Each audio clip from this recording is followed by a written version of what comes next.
इसके पीछे के षड्यंत्रकारियों को बख्शा नहीं जाएगा।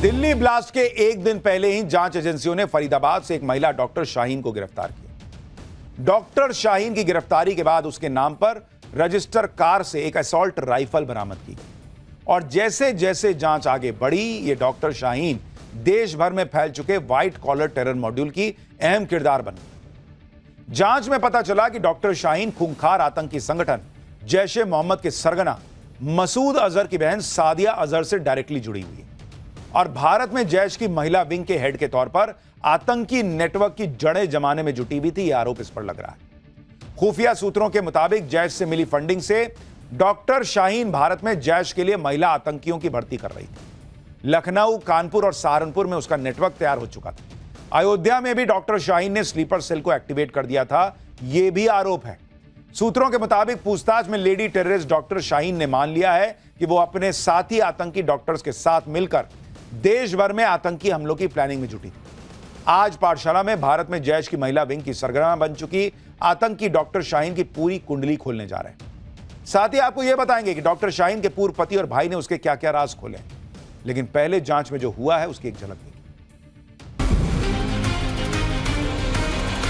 भाई बहन हमारे ऐसे इस लाइन के हैं ही नहीं। उनको कहाँ जाना था, क्या जाना था, मुझे कुछ नहीं आइडिया उसके बारे में।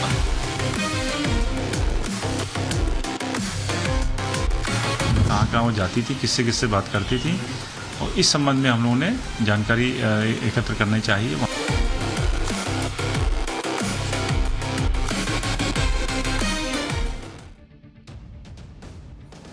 हमने कल ही पाठशाला में आपको बताया था कि डॉक्टर शाहीन यूपीएससी का एग्जाम पास करने के बाद कानपुर के जीएसवीएम कॉलेज में लेक्चरर नियुक्त हुए यूपीपीएससी का। आज डॉक्टर शाहीन की एक पुरानी तस्वीर वायरल हो रही है।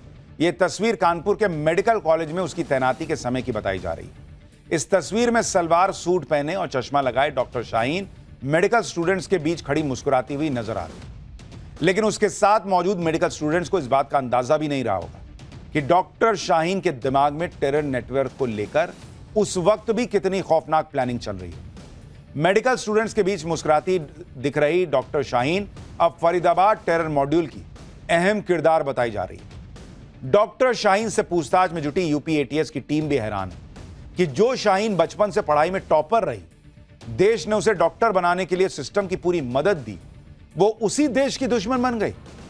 डॉक्टर से आतंकी बन चुकने का आरोप झेल रही शाहीन की कुंडली खंगालने में जुटी जांच एजेंसियों को पता चला कि शाहीन ने लखनऊ के एक सरकारी गर्ल्स कॉलेज में 10वीं और 12वीं के एग्जाम में टॉप किया था।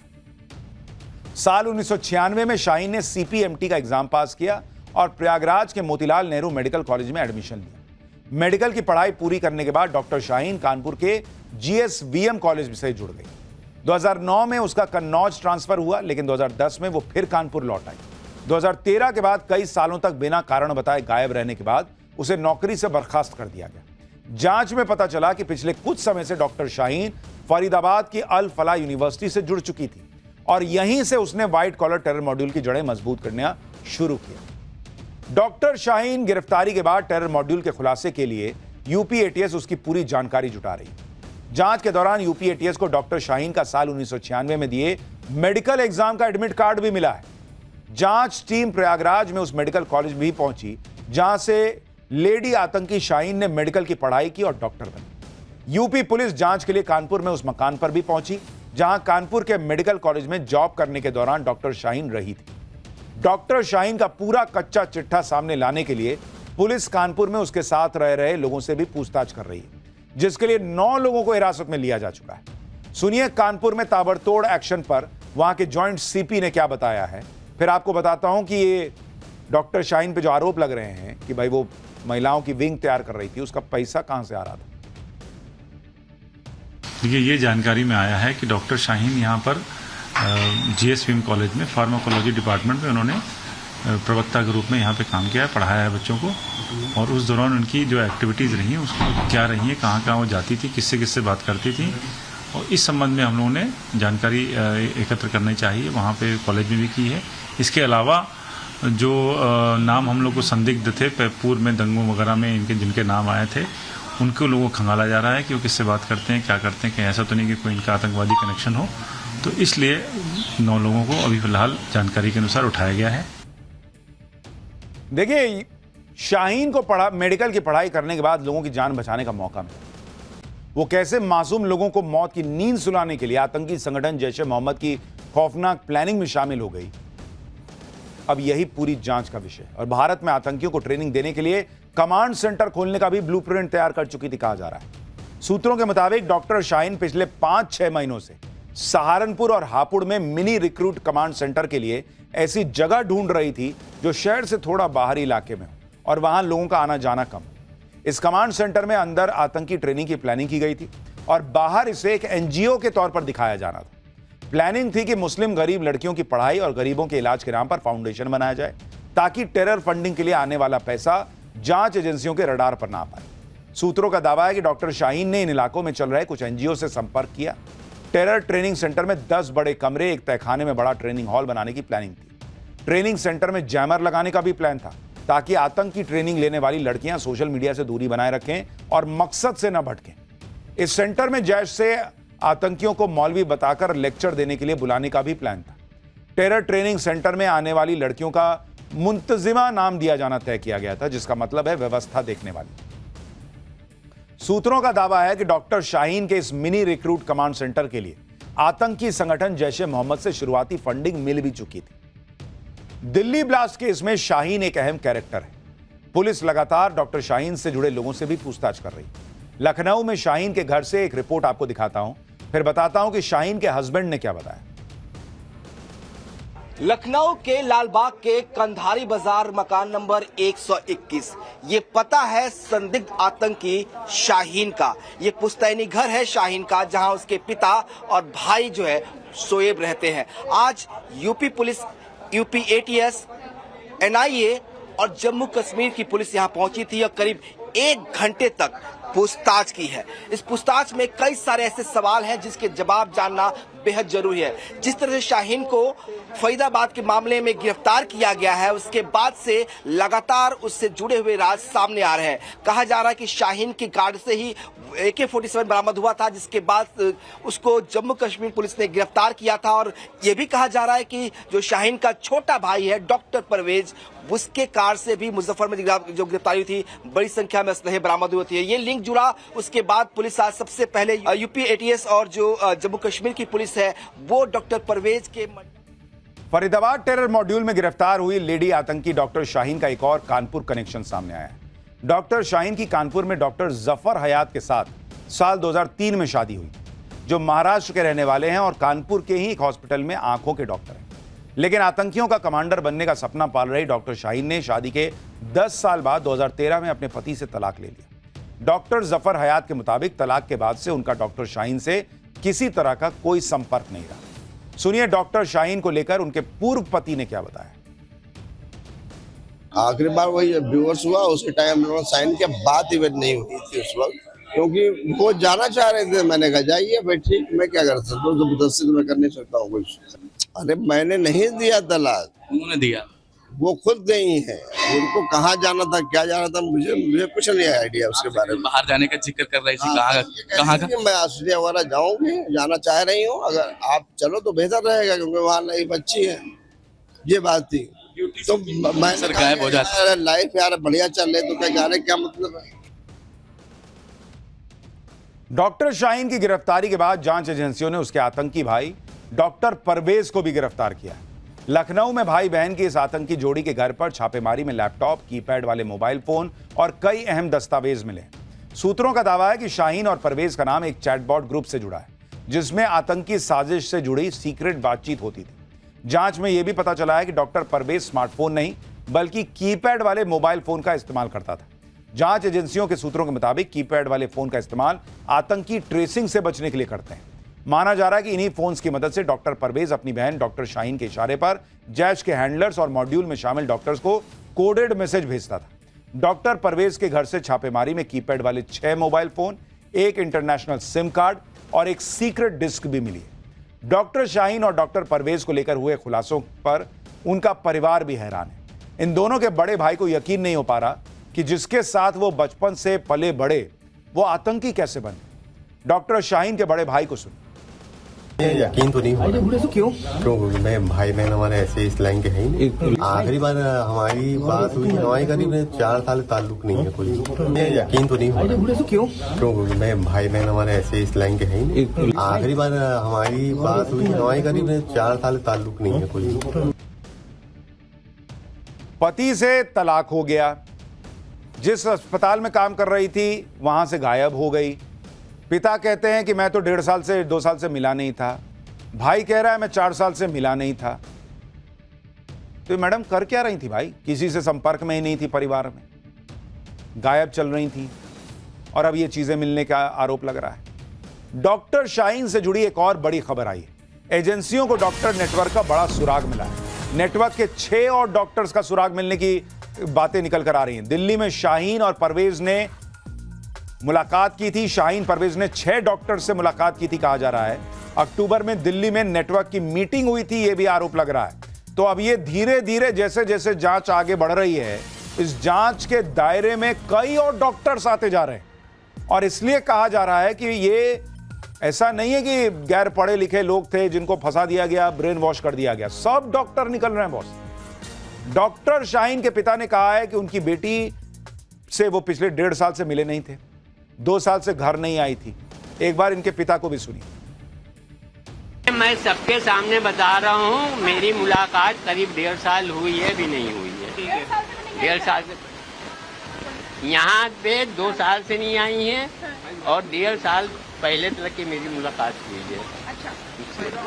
अब एक एक बात इसके लंबे समय से घर नहीं आने का कोई कारण कभी पता चला कि कहाँ है? फोन पर बात भाई वो कभी? एक इंसान जब ड्यूटी पे है मैं तो खैरियत ही ले सकता हूँ। अच्छा, आखिरी बार कब बात हुई थी आपकी? आखिरी बार कब बात हुई? अभी मैंने आपको बताया 1.5 साल हुए। हालांकि अब पूरी तरह से ये जो छानबीन चल रही है वो पूरी तरह से इस पूरे नेटवर्क को, उसकी जो जड़ें हैं उसे जो है वो खंगाल रही है, जानकारियां जुटा रही है। और जो 20 घंटे में 2 बार पीएम मोदी की चेतावनी से पाकिस्तान में हड़कंप मचा हुआ है। इसके बाद सीसीएस की मीटिंग में बड़ा फैसला होना, इसे आतंकी हमला करार देना और कहना कि छोड़ेंगे नहीं, इससे पाकिस्तान का तनाव बढ़ गया है। पाकिस्तान की मीडिया में चर्चा शुरू हो गई है कि पीएम मोदी अब पाकिस्तान को फिर फोड़ने वाले हैं। देखिए, पाकिस्तान के पत्रकार हों, लोग हों, सबको समझ में आ रहा है कि पाकिस्तान ने जो किया है उसके बाद मोदी का नया भारत तो नहीं छोड़ने वाला। पाकिस्तान के होश इसलिए उड़े हैं क्योंकि उसे पता है कि नरेंद्र मोदी छोड़ने वालों में से है नहीं। नरेंद्र मोदी को पता चल चुका है कि दिल्ली ब्लास्ट करने वालों की जो साजिश थी वो साजिश कितनी भयानक थी। जैसे पहलगाम में धर्म पूछकर आतंकियों ने मारा था, वैसे ही ये फिर से हिंदू पहचान पर हमला करने की प्लानिंग करके बैठे थे। आतंकियों का पूरा प्लान था कि हिंदू पहचान पर हमला किया जाए और इसके लिए राम मंदिर और बाकी टारगेट निशाने पर थे। हिंदू त्योहारों को भी इन्होंने टारगेट कर रखा था और बड़ा खुलासा हुआ है जांच में कि ये लोग दिवाली पर हमला करने वाले थे। कई और धार्मिक स्थल इनके निशाने पर थे जिसमें राम मंदिर और काशी विश्वनाथ मंदिर शामिल है। यह भी खुलासा हुआ है कि आतंकी इसी फिराक में थे कि 6 दिसंबर को अयोध्या में धमाका करके बाबरी का बदला लिया जाए। ये कैसे लोग हैं बॉस? इनका बाबरी का बदला ही खत्म नहीं हो रहा। दुनिया कहां से कहां चली गई। डॉक्टर बन गए लेकिन इनको बाबरी का बदला ही लेना है और राम मंदिर को निशाने पर लिए बैठे थे। यानी फिर वही सब था जैसा पहलगाम में दिखा था। दिल्ली ब्लास्ट में आतंकियों का असली प्लान क्या था, टारगेट पर कौन कौन से मंदिर थे, पूरी डिटेल अभी आपको आगे बताऊंगा कि जांच में कैसे कैसे क्या पता चला है। दिल्ली ब्लास्ट की गंभीरता इसी से समझिए कि नरेंद्र मोदी ने अब तक के 11 साल में देश के शहरों के अंदर, बड़े शहरों के अंदर कोई धमाका नहीं होने दिया। जिन शहरों, जिन बाजारों, जिन चौक चौराहे में यूपीए के जमाने में आए दिन बम फूटते थे, नरेंद्र मोदी ने 11 साल पूरे देश को सुरक्षित घेरे में रखा। आतंकी कश्मीर में घुसते थे, वहीं ठोक दिए जाते थे। इसलिए अब जब फिर से साजिश हो रही है कि उसी तरह से भारत को आतंक की आग में जलाया जाए, तो नरेंद्र मोदी ऐसा होने तो नहीं देंगे। इसलिए देखिए पीएम मोदी कैसे लगातार एक्शन में। भूटान से लौटते ही पीएम मोदी एयरपोर्ट से सीधे एलएनजेपी अस्पताल चले गए। पीएम मोदी ने वहां घायलों से मुलाकात की, उनका हालचाल पूछा। पीएम मोदी एक एक घायल के पास गए, उनसे बातचीत की, उनका हौसला बढ़ाया। आप देखिए जैसे घर का कोई बुजुर्ग होता है, एक एक से मिले, तबीयत ठीक है नहीं है, कैसे हो, सबसे बातचीत की। घायलों ने पीएम मोदी को जो आप बीती बताई, उसे पीएम मोदी बहुत ध्यान से सुन रहे थे। पीएम मोदी ने किसी घायल के कंधे पर हाथ रखकर उसकी हिम्मत बढ़ाई, किसी के सिर पर हाथ रखकर यह भरोसा दिया कि सरकार उनके साथ है, और उनके चेहरे का भाव बता रहा था कि उन जख्मों को देखकर वो खुद कितने दर्द में। घायलों के अलावा पीएम मोदी डॉक्टर्स की टीम से भी मिले। ऐसे वक्त में जो ब्लास्ट के पीड़ित अस्पताल में संघर्ष कर रहे हैं, पीएम मोदी को अपने बीच देखकर उनकी भी हिम्मत बढ़ी होगी, दर्द कुछ कम हुआ होगा। इससे पहले पहलगाम हमले के वक्त भी जब पीएम मोदी सऊदी अरब से लौटे थे, तो एयरपोर्ट पर ही उन्होंने हाई लेवल मीटिंग कर ली थी। इधर नरेंद्र मोदी एक्शन में है, उधर तेजी से जांच आगे बढ़ रही है। आज दिल्ली ब्लास्ट के सीसीटीवी फुटेज भी आ गए। यह ब्लास्ट का पहला सीसीटीवी फुटेज है जिसमें ब्लास्ट होता हुआ दिख रहा है। गौर से देखिए, चांदनी चौक कंट्रोल रूम में कैमरे में ब्लास्ट का वीडियो रिकॉर्ड हुआ, और आप देखिए कितनी ज्यादा वहां पर भीड़ थी। पूरा जाम लगा हुआ है और उसी जाम के बीच में यह ब्लास्ट होता है। गाड़ियां रेंग रही थी जाम की वजह से, और तभी अचानक से यह धमाका हुआ। यह धमाके का पहला वीडियो, जहां देखिए उधर पीछे धमाके की लाइट से आपको पता चल रहा है कि गाड़ी कहां पर थी। 6:50 का वक्त था जब यह धमाका हुआ। दिल्ली ब्लास्ट केस से जुड़ा एक दूसरा वीडियो डॉक्टर उमर का है। डॉक्टर उमर वही है जो कार चला रहा था, जिसने कार उड़ाई थी। यह वीडियो लाल किले की पार्किंग का है। इसमें भी सफेद रंग की i20 कार पार्किंग से अंदर जाती दिख रही है। वीडियो ब्लास्ट वाले दिन दोपहर 3:19 का है, और यही आतंकी उमर बताया जा रहा है जो अंदर दिख रहा है। 3 घंटे तक वो पार्किंग में रहा। यह वो वीडियो है जो दिल्ली ब्लास्ट की कड़ियों को जोड़ने में काम आ रहे हैं। जांच एजेंसी अब यह पता लगाने में लगी है कि डॉक्टर उमर नबी धमाके से पहले पार्किंग में 3 घंटे कर क्या रहा था। धमाके वाले दिन वो कहां कहां गया था। सूत्रों से यह भी खुलासा हुआ है कि उमर नबी धमाके से पहले दिल्ली की एक मस्जिद में गया था। सूत्रों के मुताबिक उमर नबी रामलीला मैदान के पास फैज़े इलाही मस्जिद में गया। वहां करीब 10 मिनट रुका, जिसके बाद वो लाल किले की तरफ चला गया। जांच एजेंसीज ये भी जांच कर रही हैं कि कहीं उमर नबी सिग्नल फोन के साथ कहीं अपने हैंडलर के संपर्क में तो नहीं था। सिग्नल ऐप के जरिए फॉरेंसिक टीम ने मौके से जो 40 सैंपल उठाए हैं, उसमें सिग्नल फोन ऐप के पार्ट्स होने की भी जांच की जा रही है। सूत्रों के मुताबिक पुलिस एक एक सीसीटीवी फुटेज खंगाल रही है।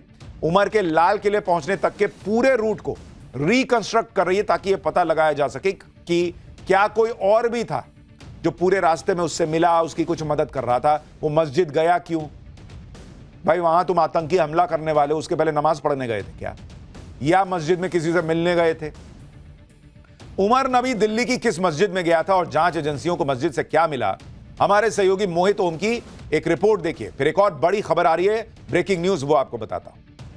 ये वो मस्जिद है जो फैज जलाई मस्जिद है तुर्कमान गेट की। इसी मस्जिद में बताया जा रहा है करीब 2:30 बजे वो 10 तारीख को पहुंचा था, और यहाँ पर रुकने के बाद वो सीधा सुनहरी मस्जिद पार्किंग में पहुंचा है, और वहां से वो फिर लाल किले के निकला है। मस्जिद की पार्किंग में वो करीब 3 घंटे रुका था, जो लाल किला परिसर के पास मस्जिद पार्किंग बनी हुई है। लेकिन उससे पहले 2:30 बजे के करीब वो इस मस्जिद में आया था। अब जांच एजेंसी खंगाल रही है कि आखिरकार वो इस मस्जिद में क्यों आया था, क्योंकि जब जांच एजेंसी यहाँ पहुंची है तो यहाँ के मस्जिद का जो ऑफिस है वहां से सारा डाटा लिया गया है, जो सीसीटीवी फुटेज है उसको लिया गया है, और पता लगाने की कोशिश कर रही है पुलिस और जांच एजेंसियां कि वो यहाँ किस मकसद से आया था। क्या यह वहां नमाज अदा करने आया था या किसी और मकसद से यहां पर आया था? फिलहाल